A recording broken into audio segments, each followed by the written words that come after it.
When you look in that internal mirror, you have to understand that you are stronger than you think you are. You have survived things people will never know.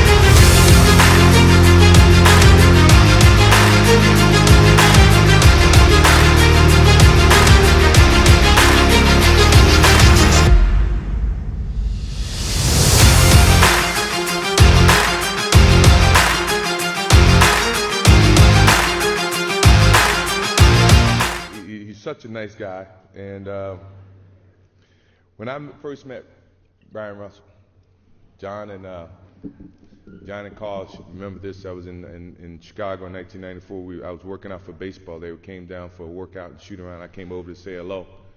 And at this time, I had no thoughts of coming back and playing a game of basketball. And Bryon Russell came over to me and said, "You know what, man? Why'd you quit? Why'd you quit? You know I can guard you. If I ever see you in a pair of shorts, you remember this, John?" And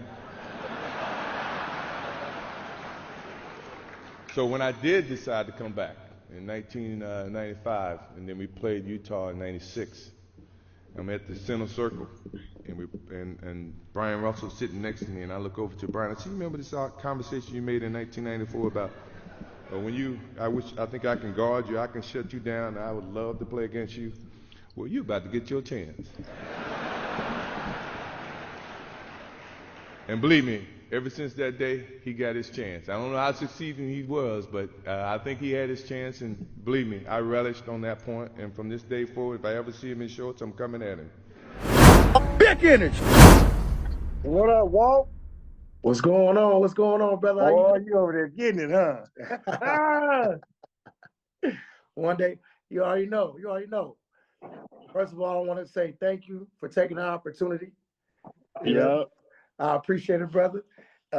Welcome to the first episode of the Big Energy Podcast. Oh, shit. Basically, we're going to keep it simple, man. This is going to be a simple conversation. Me getting to give more context about you and your journey and what it was like through college, high school, get into the league, what it's like to have family while dealing with the league, So let's start with that. Let's start with the journey was like, how it all started for you. Man, it started in Chicago. Born and raised in Chicago. Okay. And I moved out here to California to San Bernardino, and I've been out here ever since. Okay. The journey started off with baseball. Believe it or not, Walt. Okay. I was playing baseball until I outgrew everybody. Then I transitioned on over to the good side. Right. So once that happened, I went to school in San Bernardino. I went to San Bernardino High School. Okay. Then I went to Long Beach State out in Long Beach. Hung out there with the 20 Crips and the Insane. All right then. After that, man, the journey was real. So I took the time out to make sure to see what it's gonna take to get to the league, and I made it. Absolutely. What position did you play in baseball before you stopped? Oh man, I was all over the field. You was all over the field? I pitched. Only thing I didn't do was back catch. Oh, right. I was everywhere, man. Right, Just young athletic cat fan that was out there just trying to get it, have fun. Right. Back in those times, everything was really fun. Now it's different. Right. You definitely had to join in because it was like a part of the community thing to just be a part of a sport growing up. Right. Yeah. Totally understand that. So when you decided when in high school, what was it switching over sports? Because you switched over to basketball once you got to high school, or? No, before like probably when I was about 11 or 12, I stopped playing baseball and went on over to basketball. Okay. And then after that, it was on, man. I caught on super quick. Oh, so you walked in as like a natural. You didn't really have to work on too much. Man, back then we natural. Now you made up. Yeah, right. Yeah. Yeah, I understand. You said some of it is God given and some of it they got to earn a little bit. Like Jimmy the Greek said, we got that extra tendon. Yeah, yeah, right. I 200%. know that sounded racist when he said it, man, but I like to do- joke about it every now and then when he said that. I agree. What was it But like for someone to guard you in high school? Started from there. What was it like for someone to guard you in high school? man, in high school, I didn't give a F attitude. I was like, fuck it, whoever wanted can get it. And I was more of a defender in high school. Man, I was shutting people down. Right, right, And after that, man, I was like, man, I'm on to something. I got something special going on. right, Then right. I started getting letters from damn near every school in the country. And what school I wanted to go to, I didn't get one from it. That was Georgetown. And I was a big, big John Thompson Yeah, fan, man. yeah. But I said, you know what, man, I'm gonna go on over here to Long Beach. So I went to Long Beach. Seth Greenberg was my coach, the one that's doing the commentating for ESPN right now. Wow. So And you yeah. played defense at a time to where it truly mattered. Where Oh defense man, piece, where people was actually I, looking for yeah. Yeah. I can get in front of you and stop you back there. Exactly. Yeah. Easy work. Now you can't even touch these cats. No. I definitely noticed the game has definitely evolved and changed from when you played, but it's still a great game to watch. But I definitely enjoyed it back then, seeing you and other players being more aggressive and being able to oppose their physical will. Right. So that's all, man. We was on one. Then I figured as I got a little bit in my college years, like my second and third year, I said, you know what, man, I might be a pro, man. Let me work on my pro game. I had a coach named Bob Tate, man. He said, man, let me get you ready because you need to transition because you're not going to be a power forward. I Right. was 6'7", about. Right. In college, I probably weighed about 190, maybe 200. Oh yeah. I was real light, but I was super quick. Yeah. You definitely wasn't coming in no power forward at that. Yeah. Oh, heck no, man. I'm looking at the Karl Malones, the Charles Barkley's. Right. Man, well, I'm like, I got to beef up with these cats? Oh, man. Yeah. So I did. I started working on a little jump shot and everything. So, and then I ended up getting drafted by the Utah Jazz. 3-on-3 right now. Here's Bryon Russell, and a basket counts and a foul. A blocking foul is called against Dan Marley. Miami with an impressive performance in their first road game on this trip. And there is Bryon Russell coming back with another three. And they found Marley. Here's Bryon Russell, and he hits a three. Bryon Russell now with three. Stockton controlling on the corner. John Stockton penetrating, and here is Bryon Russell, and Russell hits a three by basket. Bryon Russell. Who was the first person to give you a hard time in the league when you first got there? You gave like a welcome to the league moment. If somebody did, I really wasn't paying attention because I didn't care about nothing but just what's gonna happen. I'm out here. I had some hard times though guarding a couple cats, but I mean, majority of the time I was with it all the smoke. I wanted all of it. I see you wore the jersey numbers 34, 3, 2, and 9. Does any one of those numbers have any significance to you? Like one you like the most, like the reason why you picked that number? Well, 34, I couldn't get 32 because Karl Malone had 32. Okay. And then once Chris Morris got traded to our team, he had 34 in New Jersey. But I wanted to switch to number 3 anyway because I had 3 kids. Oh. And it worked out. It worked out good. So I was number 3 for about 8 years. And then when I went to Washington, I ended up being number 2 because Juan Dixon had number 3. Get to the Lakers, Devin George had the Lakers. He had that. So I went to number 9, and Fisher had number 2. So I'm like, man, what the heck is going on? Wait. and then when I got to Denver, my last stop, I wore number 9. And I was like, I'm cool with all that. Man, I had a good time. I think number 3, that sticks out to me the most. That is a great reason to wear a number due to family. That was man. 2 girls and a boy. Yeah, that is an amazing reason. I would have thought that one would have held some weight for you right there, number 3. Oh yeah, and I was on it too. That was my best years as number 3. I was killing. Absolutely. Hey, I watched the film. I had some nice footage. I Yeah, had some good footage. yeah, I watched the film. Being a family man, what's the travel like? What's the travel like being a family man when if you have to like move around like that? Man, so we had days where it was 4 games and 5 nights, and we on the road.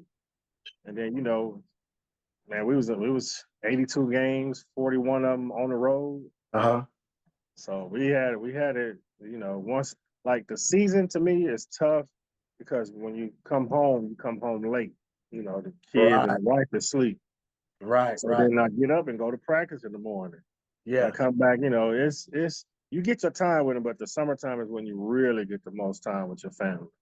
right, right, right. That's So your I mean, it was tough, but communication is the key to any kind of relationship, man. That's the best thing smoking is communication. absolutely, And absolutely. then when a man have his babies, man, them is heart and souls right there, man. Yeah, yeah, and they want to see you no matter how many games you played or how Oh time yeah. where you at.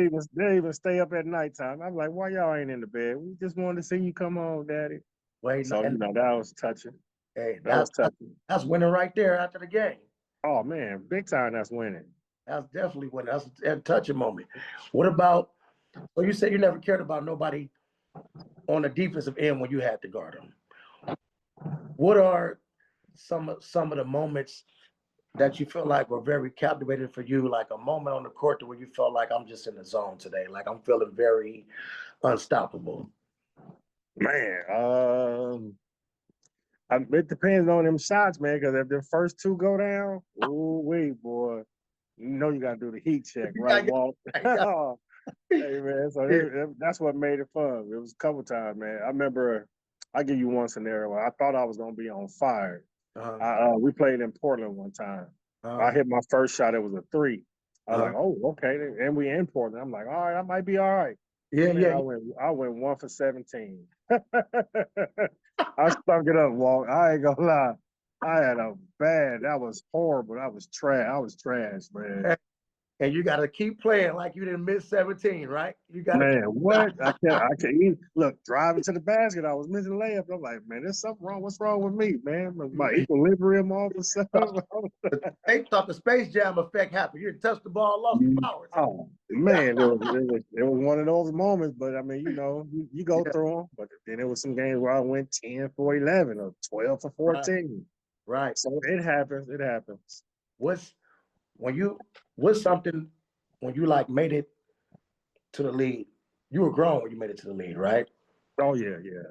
But what would be something that you would tell your college self from your NBA self, or your college self to your NBA self?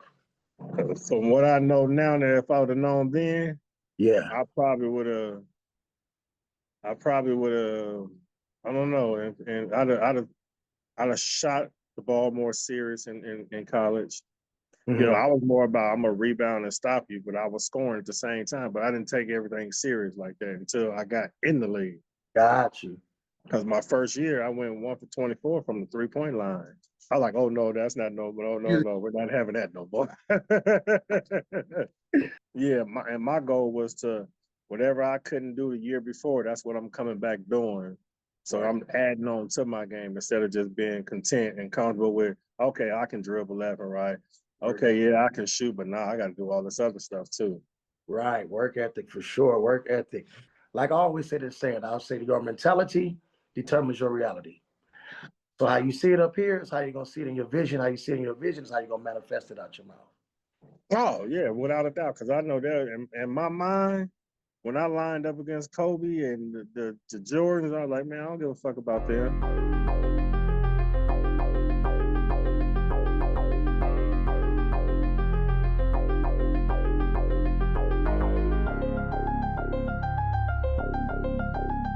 Right. They put their pants on just like I do. One at a time. And we And here. they just take more shots than I do. But hey, we gonna make it happen. I got 6 fouls, and if I All go right. home with them, something I'm telling wrong. you, you plan on using all six of them. Oh man, it was. But Yeah. when I made it tell you walk, it was a great time, man. That was probably one of the best times in my life. But I would always tell kids this: go to college because that's probably the best experience. Absolutely. But if you can skip college to go get that money, go get the money. Right. Because we're not promised tomorrow. Absolutely. And if you're that good to make that jump, then jump. Absolutely. Absolutely. Absolutely. When you, because I reason why I asked you about the mentality, because there are a lot of people who want to accomplish getting into sports in some type of way, whatever it may be, right? Right. But I do understand that a lot of them don't understand that it comes with hard work, the dedication. Sometimes you got to cut off people that's not in the lane that where you're going, because I'm pretty sure Right. get out the way from people who would probably try to. Uh, Two things I worked on, or two things I always said to my son when my son was playing. I said, one of them is you have to give up something. yeah, You have yeah, to give up something to become something. absolutely, absolutely. So what I did, I gave up. I stopped eating pork when I got out of high school. I was like, let me give up this pork meat. Mm-hmm. And then when I got to college, I had a girlfriend, but it didn't matter to me because my focus was basketball. So I gave up women, but not now I really did. Right, But it wasn't a priority like some cats make. Oh man, I'm gonna get her. I need her. No, I didn't need her. I'm gonna go get this bag first. When then right. if she there, she gonna be there. You took care And of it. then the second thing, my determination was I don't care who's in front of me, I'm gonna stop them. So my mindset was I didn't care who you was, I'm gonna stop you. I'm gonna get up in you and stop Right, you. right, right, right. And see, back then I can get away with saying get up in you, but now you can't. You got to say no, Diddy, and all that crazy. Right. But nah, man, I took it serious. Like I love basketball. Basketball, I would have played for free if that's what it had to play for, but they was giving money for it, and I just happened to be good at what I did.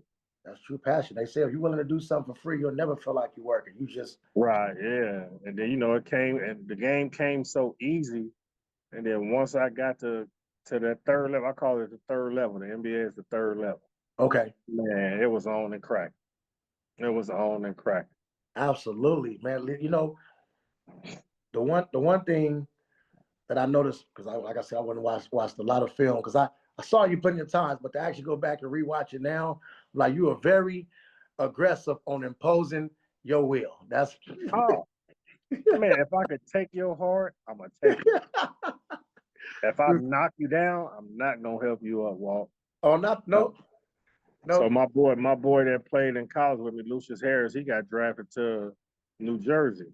We go to play New Jersey. Oh, I knock him down. Bam. I ain't help him up, even though that was my boy. Man, Yeah, I'm not helping you up. yeah. And then if at the free throw line, I might whisper over to her, "You all right?" But it ain't gonna be like on a microscope. Oh no. We competitors now. Healthy We competition. once were teammates, but now we competitors. We can be boys later. Right now, Always. Matter of fact, I'm gonna take you out to eat after we whoop y'all ass. that's how you felt. That's how I You felt. gonna feed me after you? Nah. Oh, I'm gonna I ain't feed you after I whoop your ass, Walt. You take your brother out to eat. That's hurt.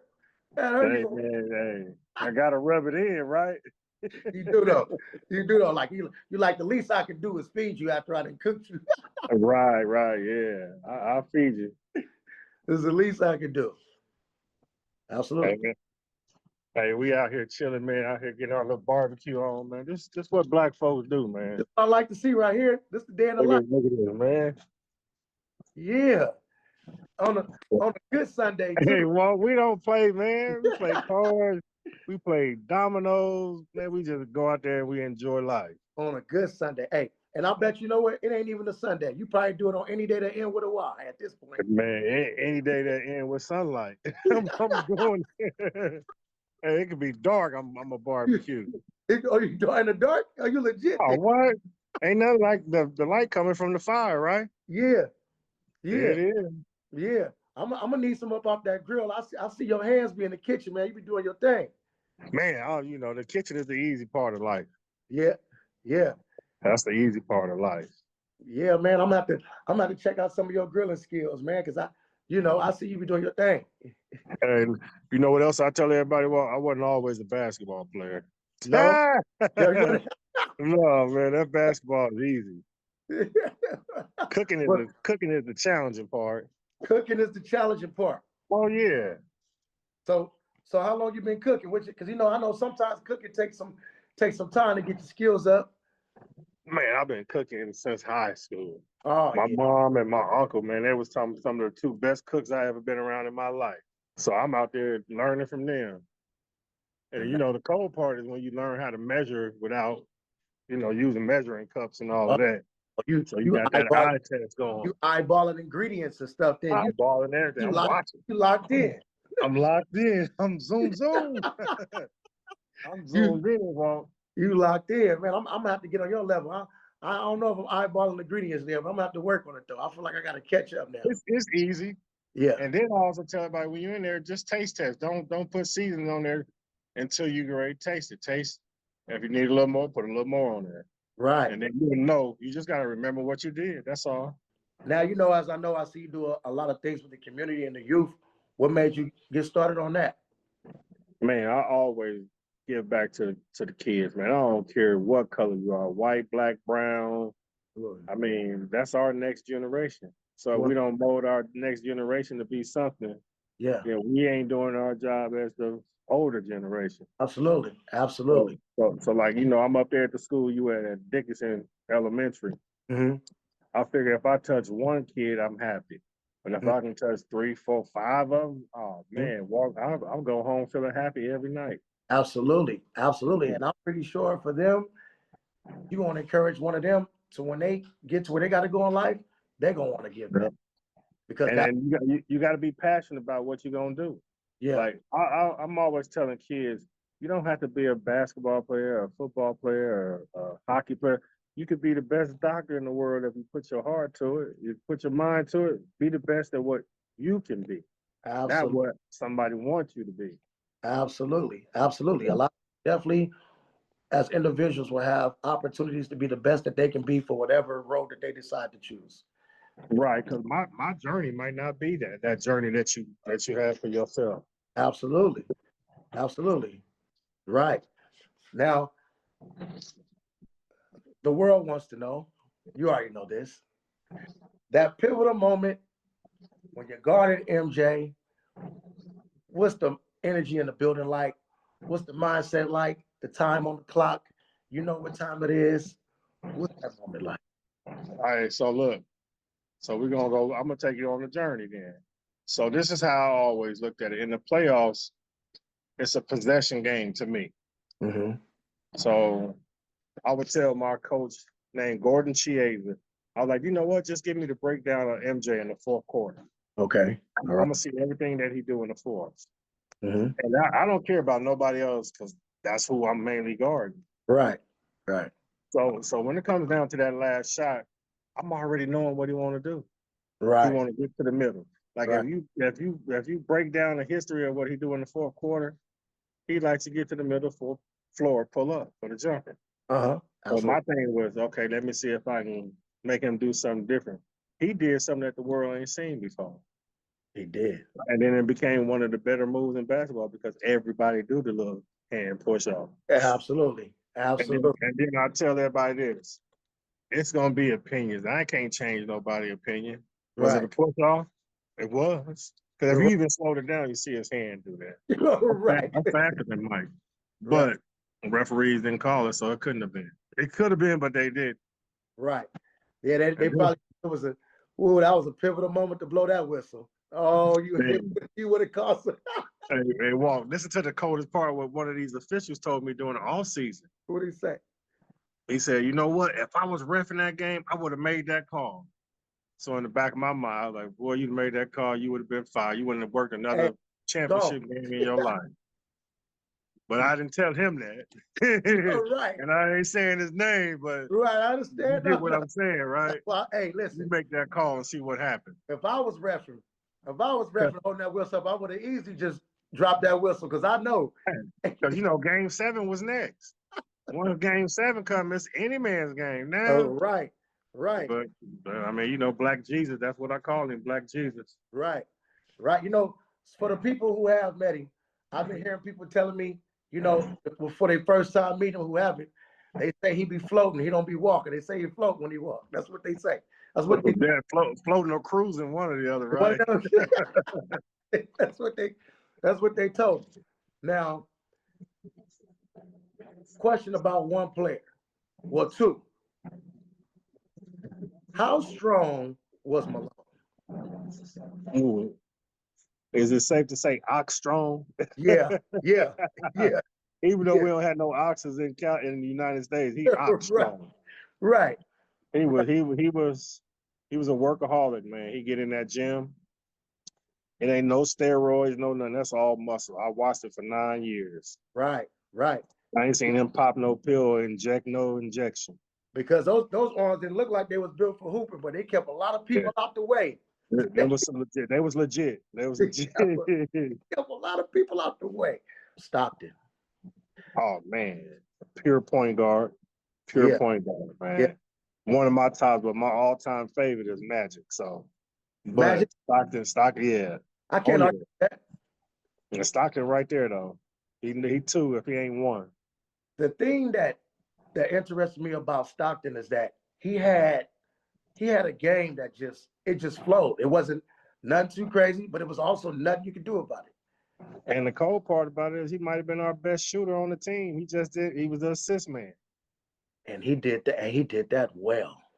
What? He did that, man. That well.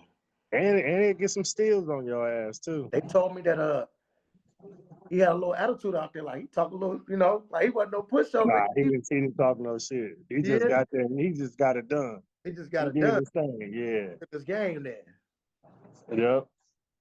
Well, that's great. Now that's great. Listen, I just want to tell you, brother, we're gonna have to do this again. We're gonna have to do this again.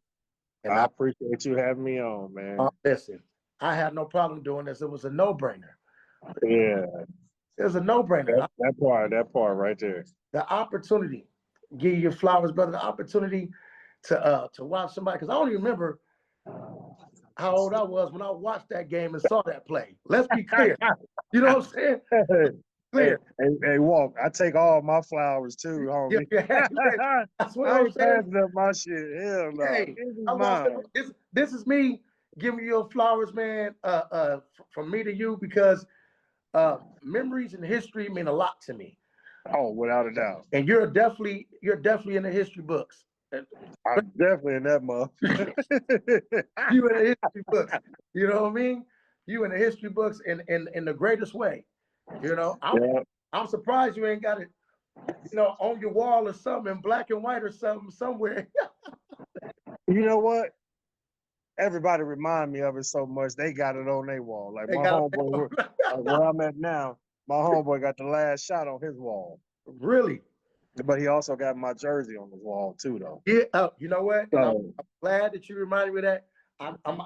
I gotta get some of yours, because I gotta get you writing on it. Oh man, say less. You already know. I got you. Yeah, for sure, man. So I appreciate you stopping by. Right on. Until the next time, enjoy that grilling, man. Oh, right. It's on. All right, then, Walt. All right, now appreciate you. Till next time. All right, bet. Big energy.